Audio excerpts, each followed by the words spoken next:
નમસ્કાર, આપ જોઈ રહ્યા છો સ્પાર્ક ટુડે ન્યૂઝ। વડોદરા શહેરના સિટી પોલીસ સ્ટેશન ખાતે 2016માં ઇપીકો કલમ 395, 323 મુજબના ગુનાઓમાં પોલીસ દ્વારા 3 જેટલા આરોપીઓ સામે કેસ કરવામાં આવ્યો હતો, જેમાં નામદાર કોર્ટમાં કેસ ચાલી જતા વકીલ શ્રી ઇકબાલ હુસેન દૂધવાલા દ્વારા ધારદાર દલીલો કરવામાં આવી હતી।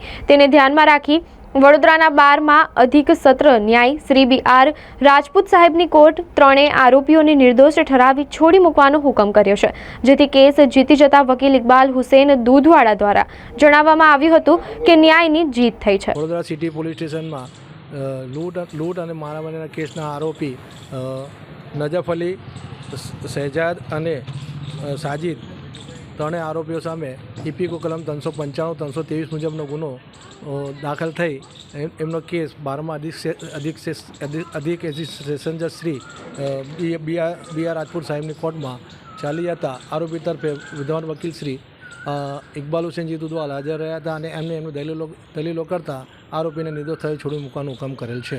કયા વર્ષનો કેસ છે? 2016નો।